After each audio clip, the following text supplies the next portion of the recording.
नमस्कार, बहुत स्वागत है आप सभी का। मैं आपके साथ अस्मिता दुबे। शुरुआत करेंगे special bulletin NDTV ground report की। तिरुपति बालाजी मंदिर के लड्डू प्रसाद में गड़बड़ी सामने आने के बाद बाकी देव स्थलों के प्रसाद को लेकर भी सवाल खड़े किए जाने लगे हैं और इसी को देखते हुए एनडीटीवी की टीम उज्जैन में महाकालेश्वर मंदिर पहुंची, जहां हमारी टीम ने प्रसाद तैयार किए जाने की पूरी प्रक्रिया को बेहद करीब से देखा। देखिए हमारे सहयोगी ललित जैन की ये एक्सक्लूसिव रिपोर्ट। तिरुपति के तिरुमाला मंदिर के लड्डू प्रसाद में जिस तरीके से चर्बी और मछली का तेल मिलने की बात सामने आई है, उसके बाद पूरे देश के मंदिरों के प्रसादों में को लेकर लोगों में संशय बना हुआ है। लोगों में जो उनकी आस्था को चोट पहुंची है।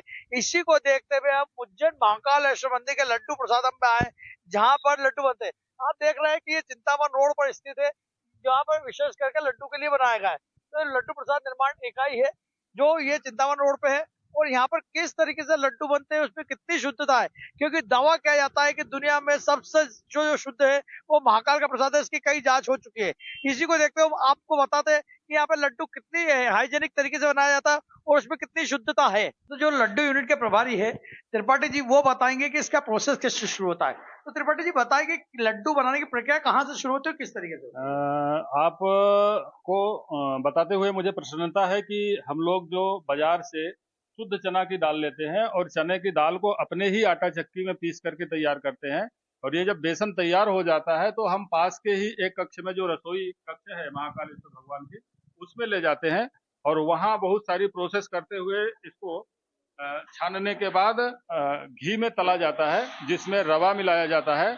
और बेसन और रवा को मिला करके शुद्ध देसी घी, जो मध्य प्रदेश शासन के द्वारा अधिकृत ब्रांड है, उसमें हम इसको तलते हैं और पर्याप्त सिकाई के बाद ही इसको हम लड्डू प्रसाद के निर्माण में उपयुक्त प्रयोग करते हैं। त्रिपाठी जी ने जैसा बताया कि बेसन तैयार किया जाता है, उसके बाद में दाल से बेसन तैयार किया जाता है, उसके बाद में ये वो कक्ष है, किचन कहा जा सकता है इसको, जहां पर लड्डू बनाने की प्रक्रिया होती है। तो पहले तो आप ये बताइए त्रिपाठी जी कि बेसन तो बाजार में ही मिलता है, और बाजार से बेसन क्यों नहीं खरीदा जाता है? बाजार से बेसन खरीदने में हमारी मंदिर प्रबंधन समिति ने यह निर्णय लिया था कि जो बाजार से उपलब्ध बेसन है उसमें मिलावट होने की पूरी संभावना रहती है। इसलिए समिति ने यह निर्णय किया कि हम लोग दाल खरीदेंगे और उसको ही पीस करके बेसन तैयार करेंगे, और समिति के निर्णय अनुसार ही हम लोगों ने शुद्ध बेसन तैयार करना प्रारंभ किया। आप देखेंगे कि इन कड़ाहियों में शुद्ध बेसन डाला गया है और बेसन को शुद्ध देसी घी, जो सांची ब्रांड है, मध्य प्रदेश शासन का अधिकृत ब्रांड, उसी के से इसकी बढ़िया पर्याप्त सिकाई की जा रही है। आप देखेंगे बड़ी बड़ी कड़ाहियों में बेसन और रवा ये डाल करके घी पर्याप्त मात्रा में इसकी सिकाई कर रहे हैं और हलवाइयों के द्वारा ये तैयार किया जाता है। और सिकाई हो जाने के बाद ये पास के ही ये जो बड़ी बड़ी परात थालियां आपको दिख रही हैं, ये अभी ताजा ताजा देखिए गर्मा गर्म अभी निकाल करके इसमें रखा ही है। और ये इसके ऊपर जो कड़ाहियों के दिख रहा है, ये कोई एक बूंद पानी का उपयोग यहाँ नहीं होता है, पूरी तरह से ये घी तैर रहा है। और ये घी अब जो इनकी परात में निकल गया है, पूरा लड्डू सिकाई होकर के जो परात में निकाल करके ठंडा किया जा रहा है। ठंडा करने के बाद ही इसमें, अब जब पूरी तरह से ठंडा हो जाएगा, बनाने लायक हो जाएगा, तो इसमें हम लोग ड्राई फ्रूट्स डालेंगे। इसमें ड्राई फ्रूट्स में हम लोग पर्याप्त मात्रा में, जो हमारी निर्धारित फार्मूला है उसके अनुसार, काजू डालेंगे, किशमिश डालेंगे और हरी इलायची छोटे दाने की डालेंगे। और उसके बाद इसको बढ़िया मिक्स किया जाएगा और पूरी तरह से मैनुअल हाथ से ही निर्माण किया जाएगा। किसी प्रकार का इसमें हम लोग मशीनरी का प्रयोग नहीं कर रहे हैं, पूरी तरह मैनुअल है, हाथ से ही निर्माण किया जाता है।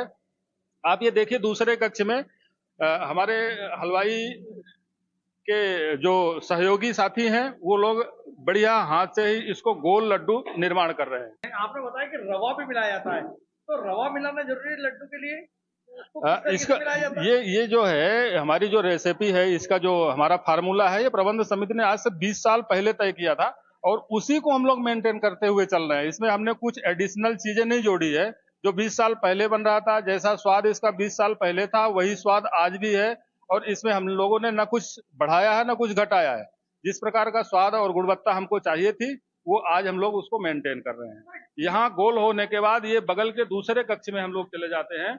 यहाँ से फिर होती है लड्डू की पैकिंग, और उसमें भी पूरी तरह से नाप तोल किया जाता है।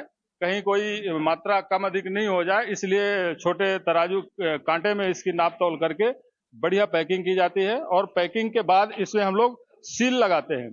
सील लगाने के बाद हमारा ये जो लड्डू बॉक्स है पैकिंग का, ये एक हमारा ब्रांड है। इसमें हमें जो देखिए हमारे ब्रांड में IFSS के मानकों को पूर्ण करने वाले सारे प्रतीक चिन्ह इसमें लगे हुए हैं। हमारा बार कोड भी दिया गया है। बार कोड को स्कैन करके हम बहुत सारी जानकारी इकट्ठी कर सकते हैं। और जो हमें राष्ट्रीय स्तर के अवार्ड प्राप्त हुए हैं, FSSAI का आप देख पा रहे होंगे। और ये जो ग्रीन सिंबल है, ये शुद्ध शाकाहारी होने का सिंबल है, ये भी हमारे इस लड्डू प्रसाद में अंकित है।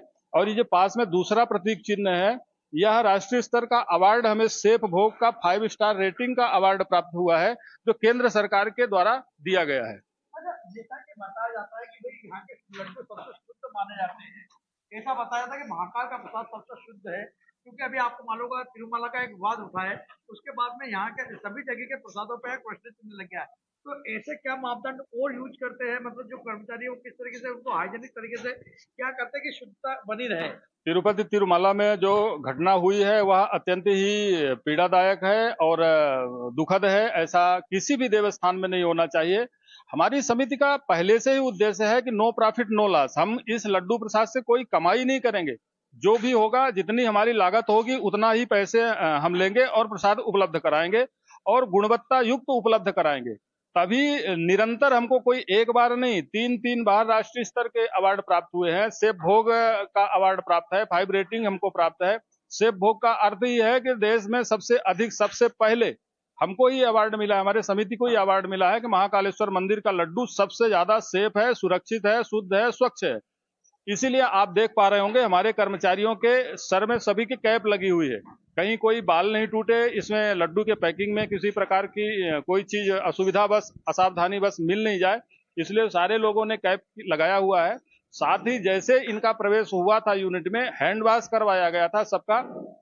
हैंड वॉश करने के बाद ये कैप, एप्रिन वगैरह लगा करके ही विधिवत पैकिंग में अपने अपने काम में जय श्री महाकाल का उद्घोष करते हुए लग जाते हैं। कि बताया कि ये तो लड्डू बनने की प्रक्रिया बता दी कि इस तरीके से शुद्धता से बनाया जाता है, तो उसको क्या मापदंड, पर ये जिस तरीके से सामग्री आती है उसकी जांच के क्या मापदंड है, वो उसकी जांच कौन करता है? इसके लिए महाकालेश्वर मंदिर प्रबंध समिति, चूंकि उसके अध्यक्ष माननीय कलेक्टर अध्यक्ष महोदय हैं हमारे समिति के, इसलिए उनके द्वारा एक जिला स्तर की प्रशासनिक टीम का गठन किया गया है, जिसमें खाद्य सुरक्षा अधिकारी मुख्य रूप से रहते हैं।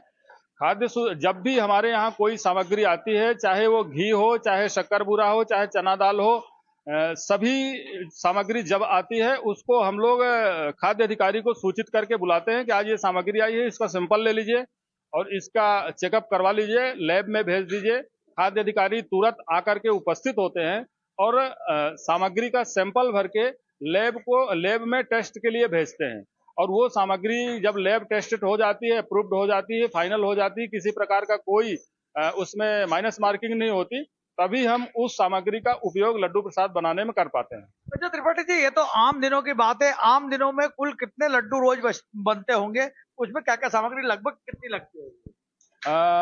यदि रूटीन में हम देखें तो 30 से 35 कुंटल तक तो रूटीन में लगता ही है, लेकिन जो शनिवार, रविवार और सोमवार 3 दिन दर्शनार्थियों की संख्या महाकालेश्वर मंदिर में अधिक हो जाती है, उस दशा में लगभग 60 से 65 कुंटल तक लड्डू प्रसाद हम 3 दिन में करते हैं।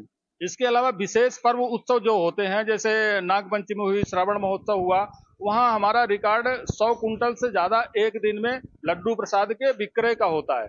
तो उसके लिए हम लोग स्टॉक की पोजीशन बना लेते हैं कि चलिए हमको मालूम है कि नाग पंचमी आने वाली, शिवरात्रि आने वाली है, उसमें अधिक मात्रा में लड्डू प्रसाद लगेगा। तो जैसे आज हमारी क्षमता 60 कुंटल की है, तो हम उस दिन 70-80 कुंटल बना लेंगे, 10-20 का स्टॉक कर लेंगे और उस दिन हम उसकी आपूर्ति करके अपनी मांग के अनुसार सरलता से लोगों को आपूर्ति करते हैं। कभी भी लड्डू प्रसाद की कमी नहीं हो पाती है। अब तक ये लड्डू कब से बनना शुरू हुए और अब तक ऐसे लड्डू बनने में कभी कोई शिकायत आई हो? लड्डू प्रसाद के बनने का जो निर्माण प्रारंभ हुआ है वो 2003 से चालू हुआ था। महाकालेश्वर मंदिर के एक छोटे से कक्ष में ही भगवान महाकाल को कम मात्रा में सिर्फ महाकाल को भोग लगाने के लिए नैवेद्य बनाने के उद्देश्य से इसे प्रारंभ किया गया था। लेकिन लड्डू प्रसाद की गुणवत्ता इतना अधिक हो गई कि पुजारी, पुरोहित और सब लोगों ने इसको और अधिक उपलब्ध कराने के लिए हमें आग्रह किया, जिसके हिसाब से हम लोग इसकी वृद्धि करते गए और आज लगभग 60 से 65 कुंटल प्रतिदिन लड्डू प्रसाद बिकने लग गया है। तो जैसा कि आपको त्रिपाठी जी ने बताया, जो यहाँ के लड्डू यूनिट के प्रभारी है, कि किस तरीके से लड्डू यहाँ पे शुद्ध बनते हैं और ये क्यों है कि पूरे देश में ये लड्डू सबसे शुद्ध माने जाते हैं और इसकी प्रक्रिया क्या है। तो आपने देखा कि ये लड्डू बन रहे हैं और किस तरीके से पैक हो रहा है और इसकी शुद्धता की वजह क्या है। एनडीटीवी के लिए उज्जैन से ललित जैन।